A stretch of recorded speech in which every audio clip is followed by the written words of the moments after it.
through it, and Sorry. that's okay. What we were gonna do for today was you all were going to talk to me about how you wanted to do playing quizzes, comprehension type written assignments, reading comprehension type written assignments, improvisation and composition on the regular, how they were going to evaluate music, and assignments that have to do with how music functions in the world. And we said, okay, this is like our fairyland list where everything is great. And then I said, okay, but make that real and come up with some ideas for how you can actually make it real. And we are going to do those today. So let's do those today. Where do we want to start? That's a great question. I have an idea. Okay, I have an idea. what's the idea? So for like when it comes to being able to like reading comprehension wise and thinking about music in a comprehensive kind of way. I've talked about this in like a reading and writing class, but I really like the idea, so I hit on it in every class that I can. I like the idea of like being able to like keep a journal of like any and all sorts of assignments. So like my like original idea was like being a music critics journal. So like I assign like a piece of music. It could be like popular music. It could be like into like jazz. Like the spectrum is open.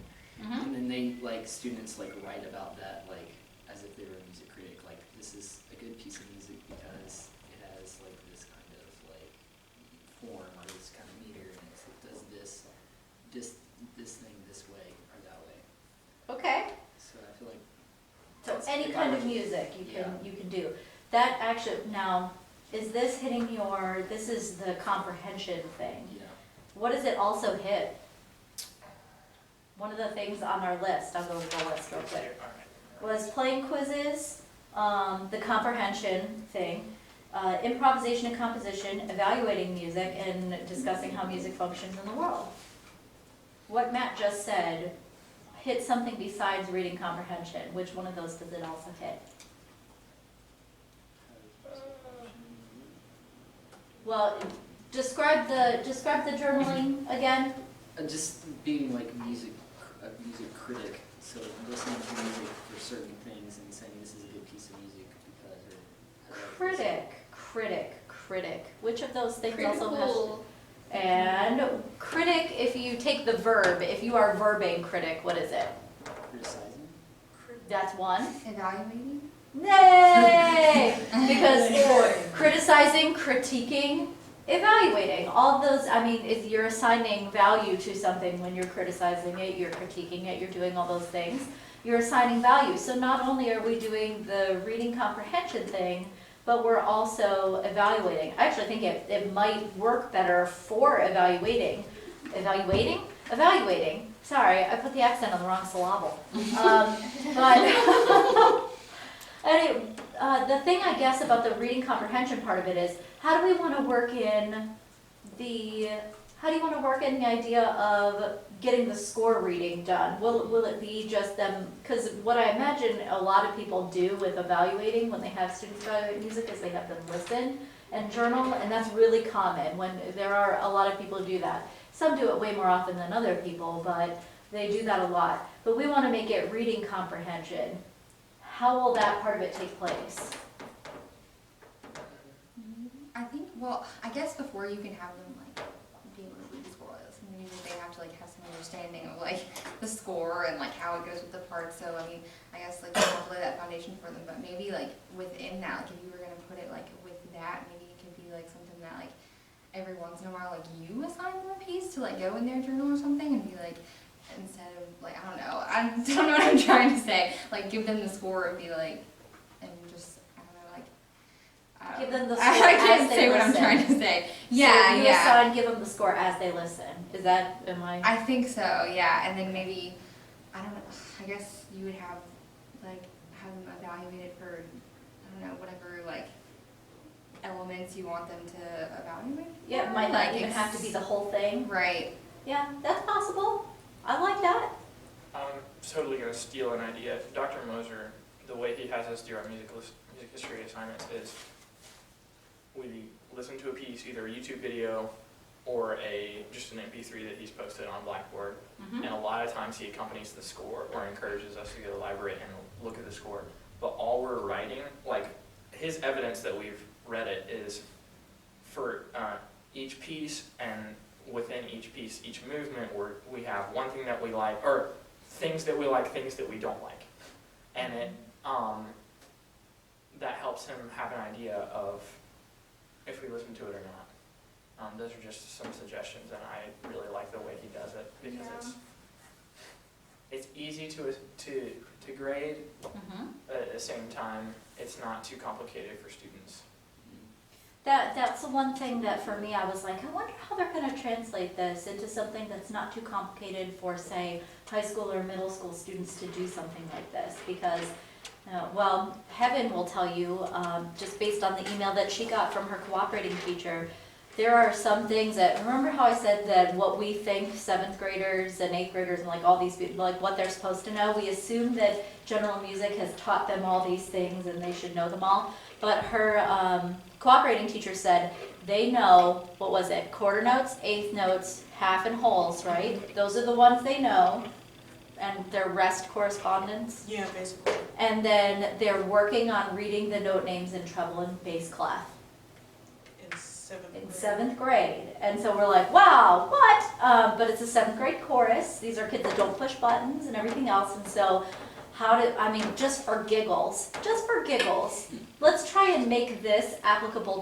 to that group. How do we change that assignment because I think what we're all imagining is we have people that are able, you have a high school band kid, your typical high school band kid can read music. I don't know how they're doing it if they aren't reading music. Like it would be pretty tough. High school choir people, meh. I'm not trying to hate on choir people, but I've done the job. There are a lot of kids that just listen over and over and over again until they get it and they just sing it back the way that it is. That so doesn't work in a band because that's not happening. The oral model of it, it's very rare that a band director gets up with every instrument in the band and plays the part. Or, it's rarer for that to happen. Although I encourage modeling, like absolutely bring your instrument to it. If you want people to play with good tone, you want to play with a certain type of articulation, pull out your instrument and do it. Kids need to see that sometimes. I think it's a fantastic idea. But in high school chorus, reading is very rarely attached to it. We just sort of hope they are, and we're trying to do things to make them, but we are never really sure whether they are or not on the regular. But now we've got a 7th grade chorus class, 7th grade choir. And these kids are working on reading the note names, and they have some basic rhythmic literacy. Let's make this reading comprehension thing meaningful to them. Is it an appropriate assignment for kids this age and at this developmental level? To what? Which one? Just the listening or Yeah, that's well, what I'm. The reading comprehension reading score type, trying Oh. to listen to something and read it and pick out the aspects that they think are good or bad, I don't think that. I think that'd be too over their heads. maybe, Because if they can't even look at one line of music, how are they going to look at a score? and no. Depending on what it is, and it would definitely take extra work, you could do some type of reduction, or try to find like a piano reduction. Well, let's think about 7th grade music. Would you be doing orchestral works, or would you be choosing Choir things? piece. A like, choir that has piece is basically five a lines. score. Choir pieces are scores. Let's think about what 7th graders are typically singing. What are 7th graders typically singing? Usually singing 3-part, and usually there's a bass clef part. There's usually one. If we think about that 3-part mixed thing, that's pretty common, or SAB might be common in 7th grade. So we've got 2 treble lines and a bass clef line usually in that setup. Is that too much for them, plus the piano parts? I feel like if I hadn't been in band and middle school choir, and it would be very overwhelming to me. But I don't know, I'm just thinking back to So would that be something that you would something like your reading comprehension assignment be scaffolded to or sequenced to a later grade where we're assuming that they're reading better?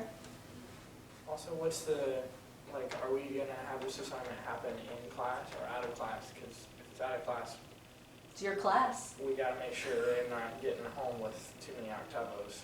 Yeah, that's absolutely true. Well, in that case, I mean, what I would, you are allowed to use them as long as you take them back up at the end and shred them. You can make copies, which, no, that's not so bad.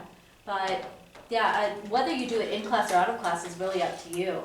And some of that will depend upon access and what sorts of things your students have. Some people put stuff up online, and there are places in web spaces for you as the teacher to actually put up recordings or links or things like that to stuff that kids might be able to access.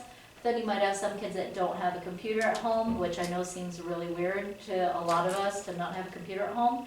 There are kids where that's a situation for them, or they don't have internet access at home. That sometimes is the case. Now they might not be able to do that. What would you do in that case? Say we're doing this as I know we're just sort of rolling, but you have a kid that doesn't have internet access and doesn't have a computer at home. How do you do this? You allow them to stay after school or come before school and make their classroom available. You could do either of those work. I What don't else? really like, I remember when I had AP US history, we had a lot of assignments involving using the internet and like getting on this website and stuff. And a lot of times like the internet at my house wouldn't work. And so I'd be stuck, you know, without it. And then she'd be like, well, do it after school. And so that would put me behind because then I had band after school. And it's just, I'd just rather not even have that as a option. You wouldn't do it as Unless you could do it during school hours where you could, you know, assist them and make sure everyone does it. Because say you do it and then some people go home, half of them do it, then it's like half the class is going to have the experience and half the class isn't. So it's going to be unbalanced. John Harmon. Amen. See, I tell you, everyone's going crazy. I guess For for real. me, it would Everyone depend needs spring break. on like how many I'm kids getting- we're gonna have that potential issue. Mm-hmm. And then like the size of the town and that kind of stuff, because like you have the local library, and I know some kids have to work after school and that kind of stuff, or they have Yeah. other responsibilities, and there's no way for them to get to there. Also, like if it was only like one or two kids, you might be able to loan some really cheap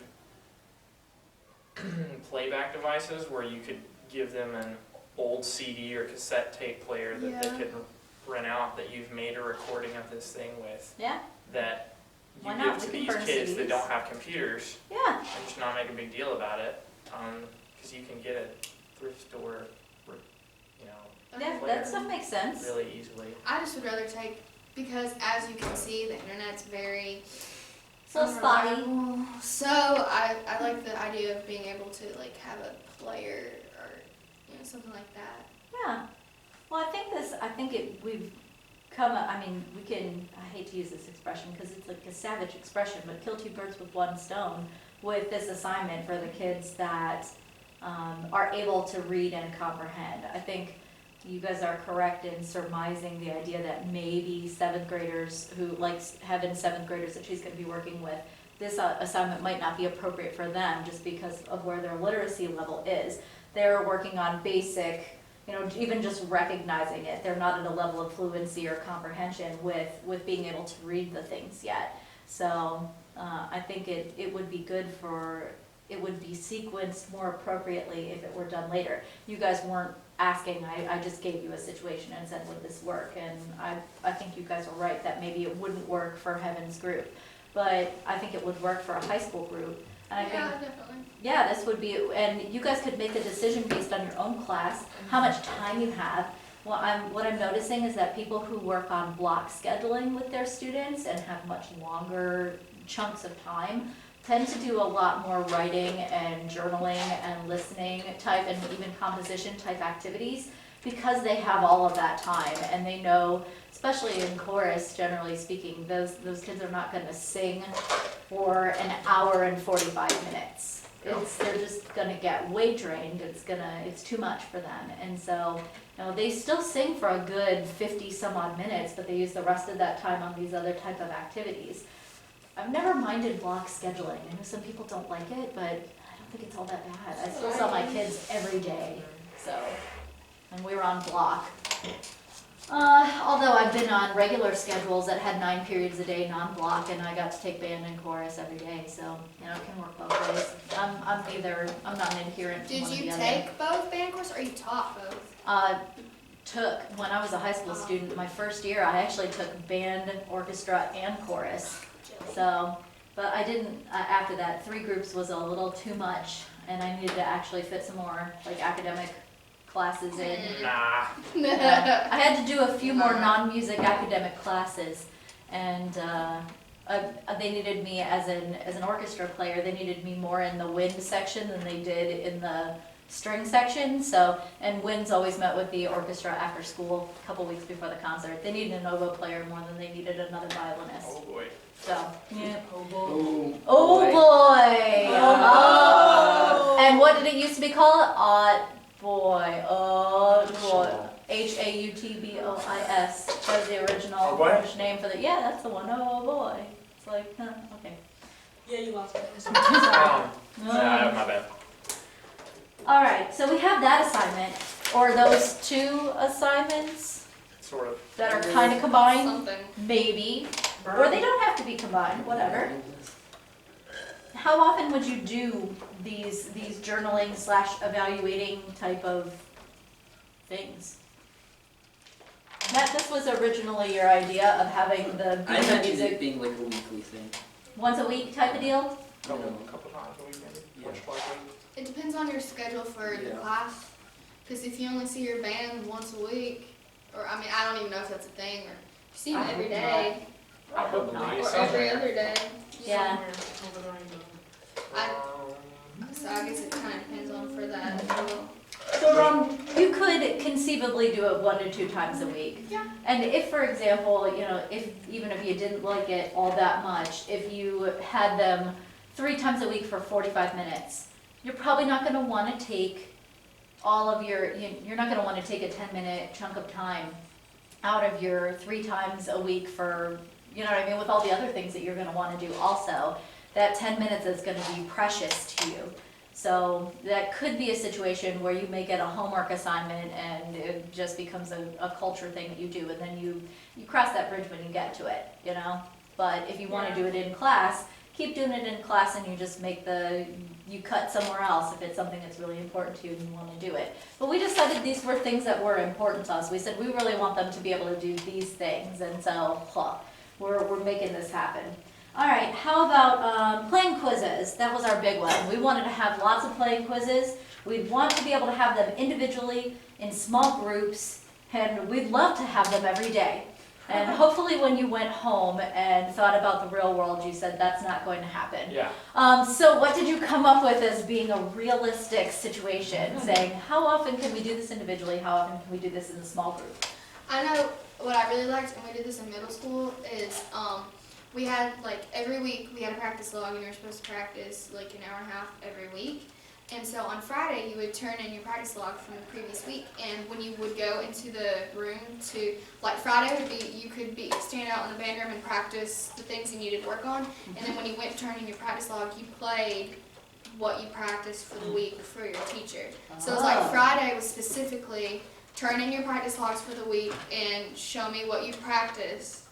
Like, and sometimes she would have a sign like, practice these numbers out of the book, or she would just be like, work on something out of the music new and come in on Friday and be able to play it for me.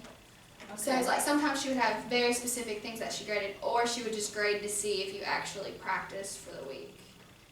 The question that I have, just because I'm curious, is if she's spending Friday individually assessing students, did you guys do any full band playing? Not on Friday. Not on Like Friday. what? Sometimes we would have, if say we were just working on, this was in middle school. So say we were working out of our little workbooks or whatever, we could practice on our own, or something like that. Or if we were working from music, we would have like sectionals and practice together as a group, or something like that. Okay. And then I think she also did this system where you got, I want to say it was checks or something. So like if you got all your checks for the month, the last Friday of the month would be like a free Friday. So we could watch a movie, like I remember we watched like The Wizard of Oz and like stuff that had music in it. And Yeah, stuff like that. et cetera, et cetera. So we had one Friday that we could all, work together, a common goal to be like, well, we want movie Friday this month or whatever. So everybody would try to do it. hmm Awesome. And it was super fun. Like, I love middle school bands. We'll try I to- just didn't have problems in middle school. I'm sorry, guys. No problems at all. We have discussed Katie's non-traumatic middle school life at I length had previous to 3 now. different band What was directors. popular? Like, well, from the time until I had, like, I started band in 5th grade, so I had a different band director every single year. So I got taught different stuff every single year. Each- Great. But that's like what I think I would want to implement because One that day just a week. seems, and everyone knows, like it's a habit. You know it. It's not gonna be a surprise. So if you don't do it, then it's on you as a student. Like you know it's coming. You know it's happening. Yeah. Yeah, that's, well, and it's very similar, it seems like, to the pass-offs that I had mentioned that our middle school band director did on, like, regularly. You know, you have a certain number of assignments from, what's the method book du jour nowadays? Essential Elements 2000? Are we still there? Okay. Yeah. So yeah, out of Essential Elements, you guys are doing 98 through 102, and you're gonna be quizzed on one of those 4 lines, and be prepared for those. And they would just go through, and Friday was just, you knew it, and they managed still to get rehearsal in. Like, he could do it. I don't know how Chuck did it so fast. It's probably just habit, just being able to do Yeah. it. From years and years of doing it, he was able to do it pretty quickly. So they still managed to get some full band rehearsing in, because they wouldn't call the kids up individually and like go into the office and play. It was just the idea that everybody sits in their seat, and so the We kids did also, that in high school. yeah, they get very used to playing in front of others. So when it's time for solos and things like that, you're much less nervous because you've been playing solo in front of the band since like day one. So it's not a bad thing. It's a weekly playing quiz. How many of you would do it more often? We said we'd like to do them every day, but we know that that's It's not not possible. realistic. I kind of had like an idea, like have every day you do a certain amount of students, and you can either tell them, like, they know that they're gonna play sometime that week. You could do And like so- section days or something. Like, or even just like do something random, or pick like random people, like have a small ensemble type deal, and they play a section of the music. Mm-hmm. Like you have one flute, one clarinet, like that. Or you could do just like individuals.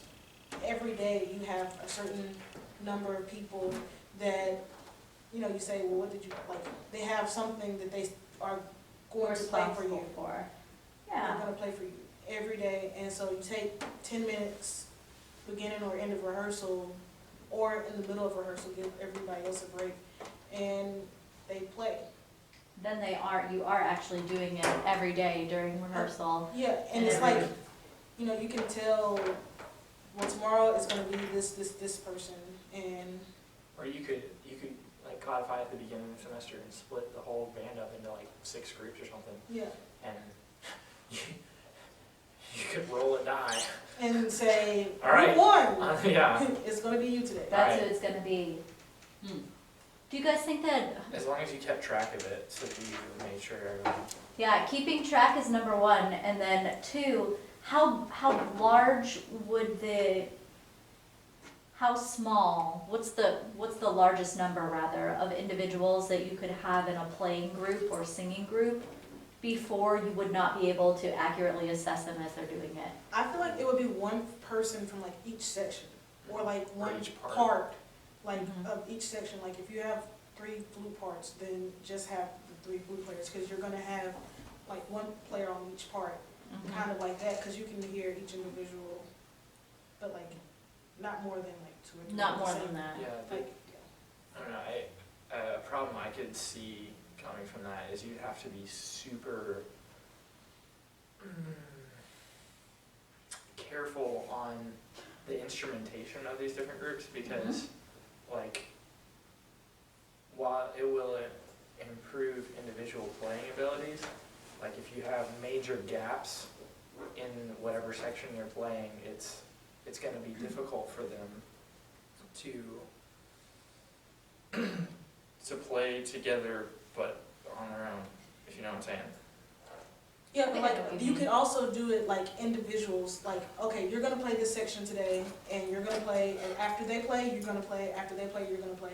You could also do it that way. It just depends on the instrumentation in your ensemble, like, no, it just depends. And what you're doing, I think some of it would be music dependent Yeah. also, Oh, you know, definitely. like 100%. It'd be really tough. As I was sitting there and I was imagining this scenario in my head, and I thought, well, there's no way that they could take one person from each section of a large, like, wind ensemble type Yeah. band. I said that would be too difficult, I think, for me to pick out individually what's going on at every single moment.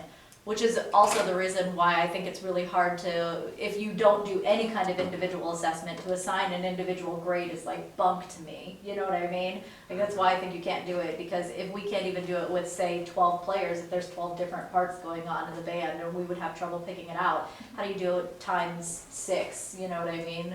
How do you do that? You don't. I mean, we're just lying to ourselves believing that we could do that. But I digress. So we'd have to be careful about instrumentation and the numbers of people.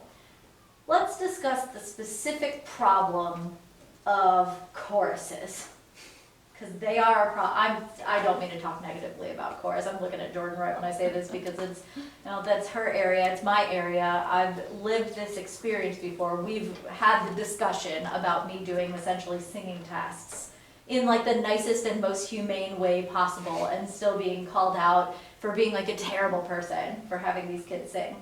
Some of that is just a culture thing. The culture was not established in that school of kids doing that, of actually being responsible for doing something individually. Like that was not a thing that they had been asked to do ever before. So of course that's gonna be like a stark change. My high schoolers didn't have so much of a problem with it. And they were pretty used to singing out loud, like even in front of the group, although I never assessed in front of the group, you know, that was not the way that it was done. But when it came time for solos, there were never people that were like super shy and just wouldn't, you know, even try out for a solo. They all just sang in front of the whole group and it was normal. But when I did sight singing tests and stuff, I would just bring them into the office and then kids would do sectionals on everything else. It was like, hey, this is what we're gonna be testing on, here, let's do it. And then, you know, everybody else had an assignment and a thing to work on. That doesn't work as well with middle schoolers. I wish it did, but it doesn't. I'll never forget the story you told us. Gestapo. Yeah, I'll that never forget woman. that. Oh, it's like a Gestapo. I'm so sorry that I pulled them up there with 7 of their good friends while the roar of 70 other children was going on behind them and made them sing in choir. That's Gestapo. I had to be so much less snotty than I am about it now because parents get angry when you get snotty at them. It's never advisable, don't be snotty. But sometimes in your head you think snotty things because it just, you know, it's Why did nonsensical. You said like 70 other kids, like, why do they let so many people do choir? Like, that's how it was at my high school. I don't know, like, I remember our choir, we had 3 choirs, well, 3 classes-ish. We had like 2 classes and then our honors met after school and it's like the 2 class periods would meet together and it was like 100 people. And we didn't sound good really. Our honors was, but it's like, what do you do? Like, there's so many kids, and so it's almost hard to assess them individually, and then they're just there to get an A, and it's just, I don't even know if that has to do with what we're talking about, but I was thinking, like, individually assessing, like, that's hard when you have that many people. Like, Oh yeah, I didn't get to do it very often, and I probably wasn't very good at it at the time. Like I didn't have a great system because I was just working on developing it as a thing. So there were lots of trial and errors that I still needed to get under my belt to get it just right. Because things took longer than I wanted them to. And I think sometimes when you're building a culture of this is how it is and we're going to assess this way, sometimes I think it takes longer than you want. It takes more time than you are actually willing to give up, but you just sort of bite the bullet and deal with it. Oh my God. It No. sounds like relieved, like a very relieving sound. But no, just to address what about the size thing, from my standpoint, and this is a philosophical thing, so I'm just gonna give it to you what it is, and you can agree or disagree at will, because we're different people and we might think about teaching in different ways. I had the opportunity for 1 period for each grade at the middle school. Like there was no other option. I couldn't have 2 7th grade choruses, 2 8th grade choruses, because on the other side of the block was, they couldn't even take band and chorus. They had to choose one, which I think sucks already. But on the other side of the block, they had a rotating schedule of art and gym. And then they had music. We were so lucky that we said, no, we have to have them all year round. There will be none of this semester bull crap. Like, no. We're going to have all year round chorus and band and blah, blah, blah, blah, blah. So the issue is that essentially there was no other meeting time. And my general outlook on it is if a kid wants to take chorus, regardless of the reason behind why they want to take chorus, I want their body in there. I want the opportunity to teach them. Because if I'm given the opportunity to teach them, I am going to win them over. It is my life's goal to win that child over and make them love music. I will make them love music. Yeah, like I'll make them love music and I will make them love to sing. Just give me the chance to get at them and find a way in to do that. And the hardest part about that is it would be great. I would have loved to have been able to split them both. Some people even, I've got a friend, Beth Poplin, who does this. She does unisex choruses. She has a 7th grade women's chorus. She has a 7th grade men's chorus. They sometimes come together and do music together, but she gets to focus only on the male voice in that class. And it's kind of awesome for her. She gets to only focus on the female voice in that class. And then when they come together and they do it, great, fine, whatever, but there's a lot less awkwardness and a lot less shy singing. That's one thing you'll find about even with a large 70, 80 kid 7th grade chorus. It's no louder than a 30 kid high school chorus. In fact, some of my 30 kid high school choruses are louder than my 80 kid 7th grade choruses. I have CDs in there. I will bring them out and you can hear them. We'll do this after we finish this. But, they don't project. They're shy, they're nervous because, there's girls in here, there's boys in here. Or the other way around, I realize that the way that I'm saying this is I'm being very heteronormative about it in the sense that it's not as if there aren't boys. There might be boys who like other boys who are in the boys' chorus and are shy about singing in front of other boys because they like a boy in the class. Or on the girls' side of it, you know what I mean? But the overwhelming majority of kids are going to be nervous about, singing in front of another girl or another boy or just another person in general. I'm singing in front of other people. There's less of that in a unisex chorus. So I would give it a try. Like I'd pilot it a year and see how it goes. I just love to do the experiment and see what happens. But those 70 group kids or those 70 kid groups rather, I don't know. Middle school boys chorus. It takes, if I had 70 boys in middle school chorus, I'd throw myself a parade. It would be glorious if I had 70 boys. I had an 8th grade chorus one year that was 29 girls and 1 boy. Robert had his finger on the pulse of every lady in that class, and they loved him to death. They thought Robert was the coolest dude because Robert was confident and he wanted to sing, and he loved to sing. When he got to high school, Robert had it going on.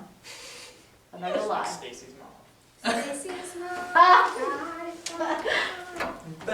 So back to the specific animal of chorus. I've given you my strategy for doing it. I did it in groups and kind of similar. Would you do it? What would you guys do? Would you do it in a way where they sang in front of everybody? Would you take them individually somewhere? Would you what do you do?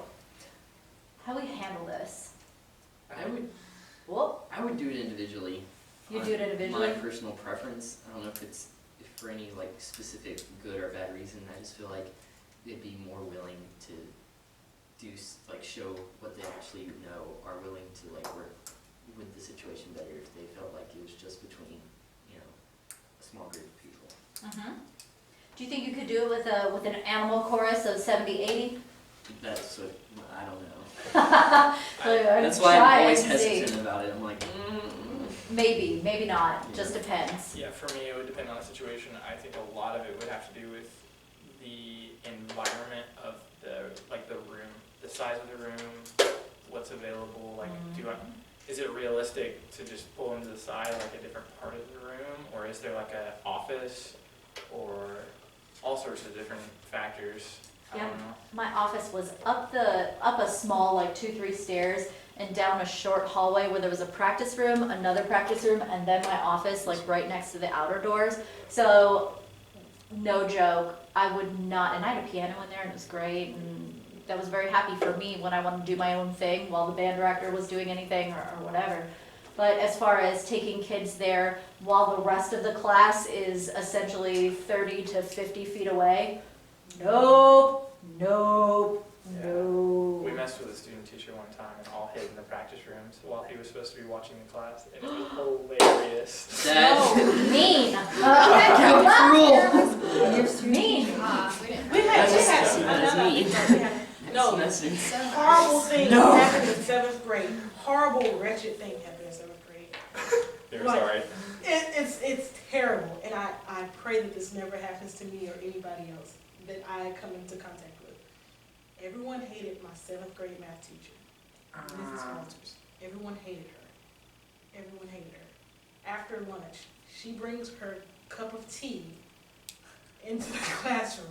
I'm already nervous. What? Did someone pee in it?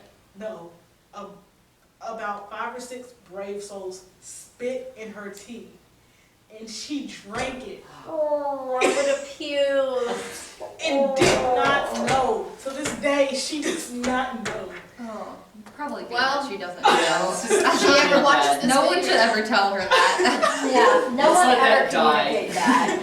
I felt so bad. I feel bad. I feel bad for her, and I'm not even there. I mean, I didn't like her because Yeah. but still, like, But still, yeah, that's awful. it, so, more of the story. Never leave an uncomfortable, don't take a drink in the class. Don't take a drink. Well, And leave it there. if you have it, always keep it with you. Keep Yep. whatever it is with you at all times. Party rules apply.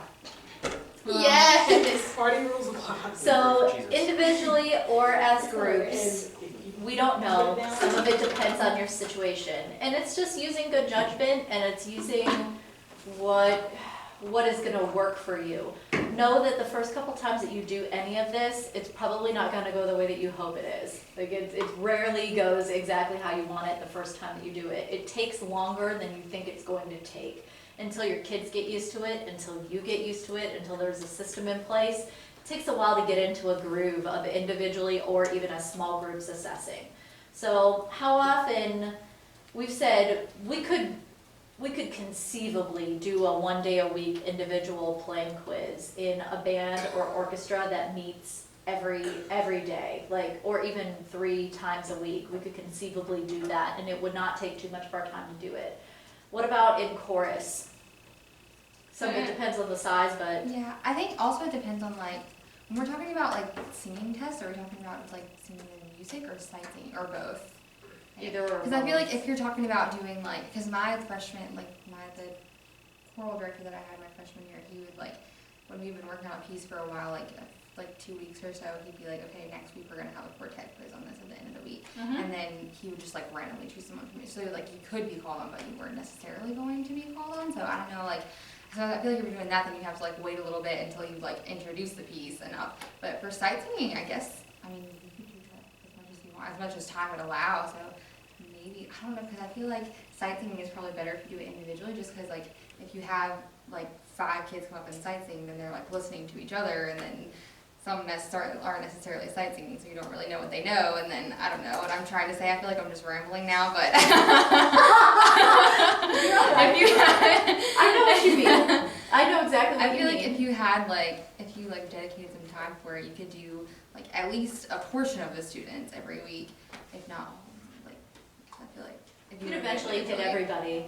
Yeah. Some people have like, I had sight singing materials, and what I wish that I would have done, like if I could get in the Wayback Machine and travel back to when I was doing this. And I was not one of those people, because in Ohio, what is now MPA, what used to be contest, for choruses, they have to sight sing, and they get a sight singing grade, and it sucks, and it scares everybody to death. But we used to practice Well, it all they the time. should. Yeah, Like, I'm just saying, it's not a bad idea. Mm-hmm. But we used to practice it all the time. It was not just the month before MPA we do this type of thing. It was no, really, we sight sing on on the regular. We had books for it, we had materials that were in the folders that we would do every day. What I wish I had done, what I wished I would have done was to just say, you know, one person from each section, you know, Janie, clap the rhythm of number 35. You know, Mark, clap the rhythm of number, you know what I mean? If I could just have had them do that, that would have been awesome. And then, you know, you girl in the alto section, whose name I can't think of fast enough, you know, you sing the first 2 measures and then you sing the next, so everybody, instead of feeding off of each other and just listening around to hear the right notes and do that, they really legitimately are sight singing something. I wish I had done that. I had an established culture at the high school that would have allowed those kids to sing out loud and clap and like do that stuff in such a way where they weren't embarrassed, and I didn't use it to my full advantage, and I'm a schmuck. Like, I'm a schmuck. I should have done that way better. So looking back on it, I would have been able to do that and then go around the court, you know, just mark off the 8 people that day who had done it, but I'm a schmuck, like I said. So I should have done that in high school and I didn't. My kids probably would have been better for it had I done it. Because what I ended up doing was sight singing and like sight singing plus repertoire type quizzes twice a semester. So that sucks. I didn't get nearly as much out of them. I didn't assess them as often as I wanted to. So I could have done better. You will look back at many places in your teaching career and say, I could have done that better. And the more you do that, the better a teacher you're becoming, because you know you're reflecting back on your teaching and saying, I'm going to change that and make it different. All you can ever do is your best, so that's what you got to do. All right, where else were we? We said playing quizzes. That was our big one.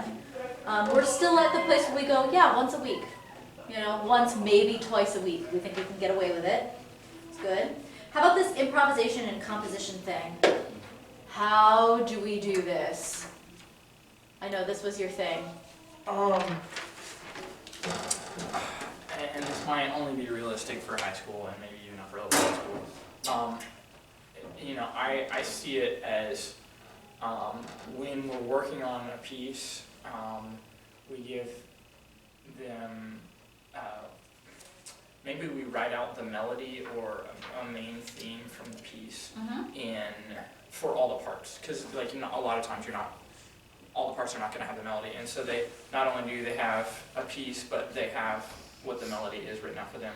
Also focus technique on a scale that is used in that melody that we were working on, you know, an 8 flat major, because that's what the melody's in.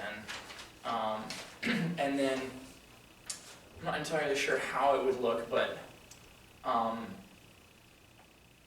if possible, have them memorize this melody and then give them opportunities in which they can embellish or create different similar melodies using the same scale, using similar ideas from the melody. I don't know, this seems a little bit complex, but I think we have to get to the melodic nature of improvisation. A lot of times students are just like notes, or in jazz they're like blues scale, and it's like, no, you're creating melodies, and so in order to be able to create melodies you have to have some memorized that are already written by other people. And I don't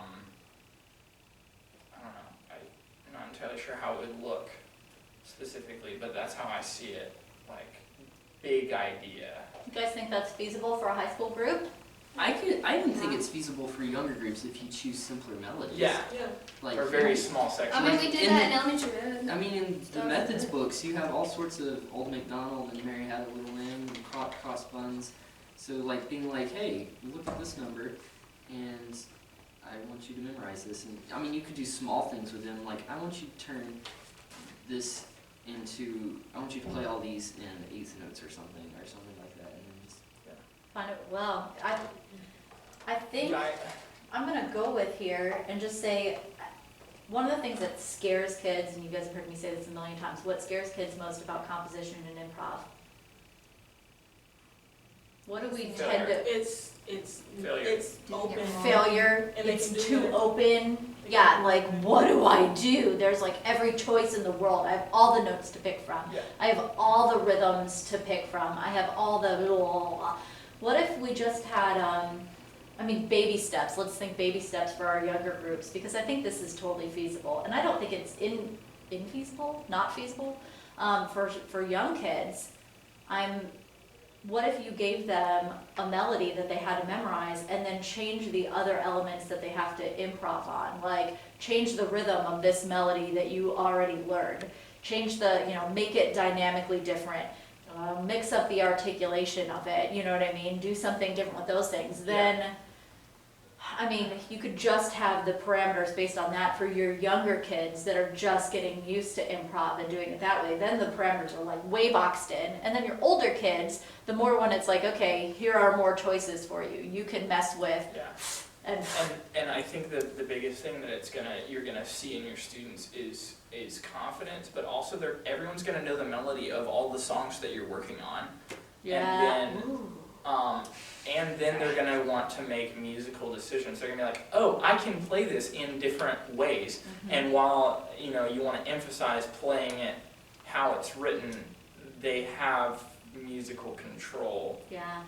And so I think there could be some really cool stuff that happens with this. Let's open a can of worms here. How do you grade this? Mhm. I don't know like that. Because Effort. I know, like, how do you grade that? How do you grade Well- improv? I don't know, we talk about like how it's so open and that's frightening to a lot of students. Maybe you could set parameters and then just grade for the parameters. Did they Parameters. Did parameters? Did they use a certain amount of notes, a different rhythm So than, many measures. than, did they start on whatever? Have a, what is it called? You do this for us all the time. A rubric? Yeah. Yeah. I think one thing that even with college music majors that we grade on their ability to still play their instrument the same way that we know that they know how to play, because improvisation at times can seem so intellectual and so overwhelming. It's like students forget to breathe and how to play their instruments because they're so Characteristic focused tone on. goes out the window. No, seriously, that's a thing. So it could be in your rubric, like, are they consistently playing like they normally do? Yeah.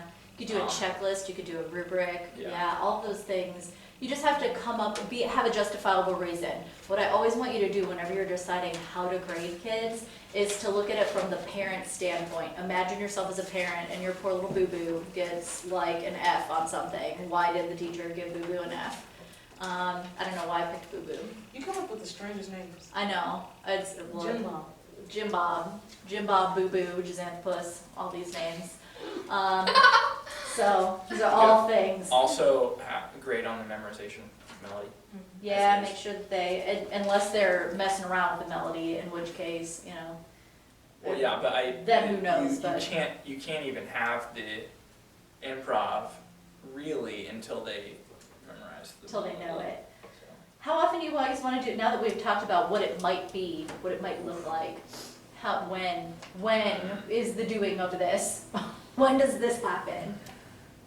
How much time are you telling your kiddos to go home and say, okay, you're gonna put this horn on your face, you're gonna put this thing on your shoulder, you're gonna not practice singing at home, because they just don't, but, they practice everywhere else. Every middle school volleyball kid I've ever had play, they're like, oh my God, why are you doing Christmas music in October? I hate you. And I'm like, I'm so sorry. That's all they sing at practice. I'm like, good, thank God, they're practicing somewhere. Let them practice at your practice. At least I know they're getting practice done. Never do it anywhere else. But anyhow, I was never frustrated about that, I promise. Because how do you know what they're doing? And kids if they don't have a keyboard in the home, how do you know that they're starting on the right pitch? And some of them don't even know which way's up on the piano, so whatever. But now that we've established, like, how often does this happen? When you give them the assignment, is this like a twice a semester thing? Is it Because we value it, we're like, yeah, kids need to be doing way more of this. We always say that. We always do. But when? I think it would have to do with the turnaround on how you're teaching them the pieces, because I think you could do this in conjunction with each piece. So I know a lot of times you're learning a lot of pieces at the same time, but you usually focus on a piece or two at a time. Yeah. Would you guys say that's correct based on your experience of rehearsals? Usually around, like there's one or two that you hit really hard during certain times. Yeah, and so you might be able to do this in conjunction with that. So I mean, I could see this happening every 3 weeks or so. I think that would be a vast improvement on what the current situation is. Like, if you can make that happen in your careers, please do that, and then try to make it more often after that. But if you can do it 3 times a week, I will come, I will make you ribbons, and I will give them to you. Like, send me videotaped things of your teaching where you guys are doing this, and I will make you a ribbon. It'll be a thing. So once every 3 weeks or so. Or every month. I don't know. Once every 3 weeks, a month. It's not so bad. That's pretty good. I mean, most semesters are what, like 9 weeks or something like that, or are they longer? Yeah, 9 weeks is a typical grading period in Yeah. schools. So you have it 3 times per grading period, that's pretty, That's pretty frequent. yeah. That's a lot. good. Yeah, that's great. That's almost It's like so what hard to happens in a math implement, class with yeah. quizzes or tests. Yeah, like, Test, yeah. Like that's real. That's a real thing. Yeah, Wow. and you could, I mean,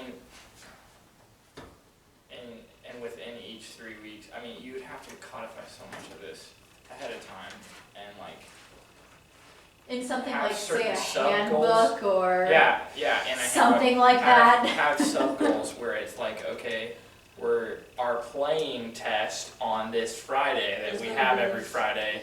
The first one is going to be play this melody from memory. or the playing If test they have a period. whole week to learn a short, very short melody, Mhm. I don't know. Doesn't seem horrible. No, that's not bad. I mean, in And so theory, these by- kids are supposed to be taking this stuff home and doing By it. the end of the first week, if they have it memorized, then, you know, There it is. well, assuming Assuming that they do. assuming they keep it memorized over the weekend. We hope. So. So, the only things that are left, let me check my little list here, of the things that we said were good. The last one that we have was how music functions in the world. Talked about how music functions in the world.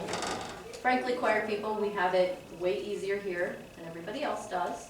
Lyrics mean things, and it's good. Things with no lyrics are up to interpretation. What did that person mean? Well, I don't know. Some of them we know, especially if it's something like On a Hymn Song by Philip Bliss. That there is a meaning behind that. Why is there a meaning behind it? Because it's written off a hymn, and the hymn has a history, and we know what it is, and that's what we know. Yeah, we know what's going on.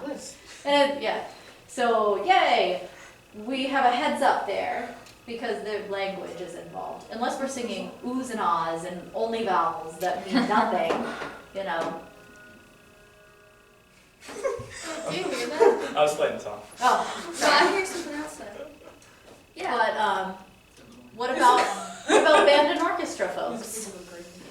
Can we do, what do we do as far as the meaning of music, like everywhere? How does it function? What does it mean to people? What is the function? What do these assignments look like? And, because it could be many, many things. It's bells, right? Like there's bells or a car alarm or something. I Yeah. think it's a car alarm. It's a car alarm. You're not crazy, I promise. I'm losing my I'm mind. crazy. I do this for a living. I'm definitely nuts, but I'm hearing what I'm hearing. It's not an auditory hallucination. You all have to be a little crazy to be a music teacher, so it's okay if you guys feel a little woo at times. You have to be. You want to do this for life. All right. What was I thinking? I mean, I know that we can expose students to that in the instrumental world through like pieces that are based off of other stuff, but for me it's a struggle, like other than let's sit and research, blah blah blah blah, which could be incredibly boring and not unmeaningful to a lot of students. Like if you don't do it, like if you're just like, let's read this book and, you know, I feel like there are better ways to incorporate it. How can you do it? This hits home right now for you. So after you're thinking on this, what do you have? What do you think? I think what we were hitting at is really, you have to ask a ton of questions of the kids. You have to find out what they know about what music means to them, so that they have an idea of its function here, so that they can just even conceptualize what the function of music is. And then I think you begin to expose it to them by listening to pieces from different cultures, having them maybe journal about it, talk about it, perform small melodies from different pieces. And I think the easiest way to do this is to perform melodies that are taken from the choral world. So you're doing stuff that has lyrics, folk tunes like Loch Lomond or You're a little biased. I love that piece. I love that piece too. You know, different national anthems, you know, French Revolution songs, that kind of stuff. Anything that has like a very simple melody, and then with that you can pull up the lyrics. Even in the instrumental world, you can pull up lyrics, and have them journal about what you think it means to them. That kind of stuff. I don't know. Those are just thoughts. Such a I mean, well, and if anybody doesn't know and have a good acquaintance with my bent towards integration, this is like the place where it can happen. You know, it's my thing. It's my What? jam. You like integration? I know. What? It's so weird, and I've never ever said that ever before. But it's a perfect time to do it if you can. It's one of the best times to work with other people so that they're actually connecting what they're learning elsewhere to something within music class. So many dots connect. Just like we were talking about the other day when we were saying it's more meaningful for you when you guys say the things and it comes out of your mouth and you go through the mental process of putting it together. They do that with integration in a lot of ways. They'll usually be the ones to say, oh, this is just like, you know, in this other thing. So it's great when you can make it work together. One of the best places to do this is at middle school. You will not believe me when I tell you this. I'm going to tell you this, and it's fun because I'm like, no way, but it's true. Like, I swear.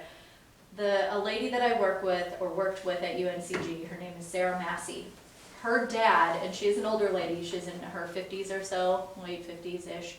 Her dad is the guy that came up with the concept of middle school. Middle school, like, Wow. not junior high, because junior high used to be like a 7-8 or 7-8-9 thing. That was junior high, and junior highs existed for a really long time. He came up with the idea of the middle school, like the 6, 7, 8. This is where we should do this. And in his mind, it was supposed to be a place where what we do here, like a liberal arts ed, where things should be integrated together. Yeah. Sorry. It's okay.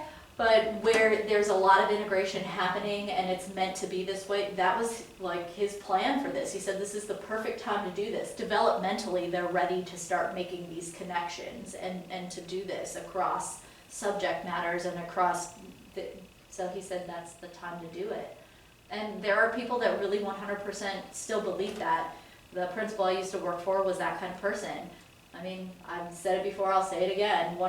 My one glory plan in the morning, that was first period. It's the best time to make my copies, make extra money by spot subbing. Yay, first period. But then my second plan of the day, which I was very lucky to have as a traveling teacher, was spent working with a team, a grade team. Now technically I was supposed to be on everybody's team, but I did my integrated lessons with whatever team had planning that period that year. So I worked with the 6th grade team, the 7th grade team, and the 8th grade team. I never worked with the 5th grade team. They had 5th grade in that building. So yeah, I got to work with them, and each year it would be a different team, and we would come up with integrative units. Like sometimes it was everybody. It's harder to do everybody, but sometimes it was math, science, and language arts, and those three would be together. It was much easier for me to do integrative stuff with the social studies person. That was really easy and great, and I loved doing that. That was a ton of fun. So yeah, but we got to do that, and we got to take time out of our day to plan that. There was a lot of resistance at first.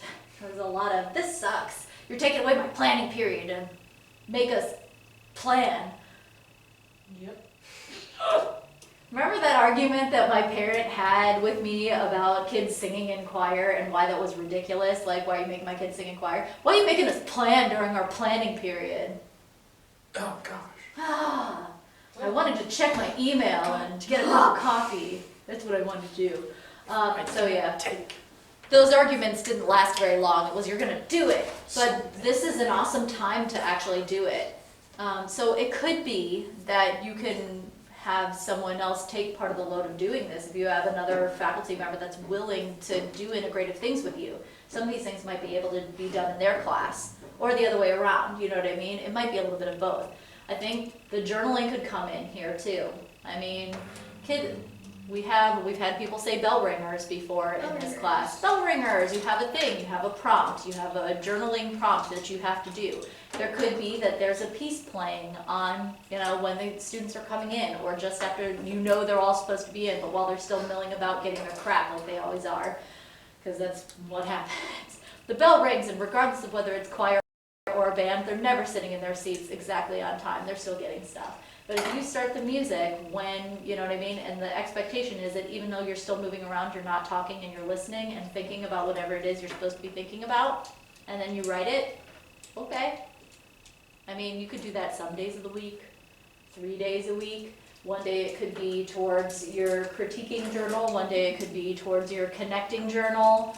Ooh, I wouldn't call it connecting journal. That's kind of losery.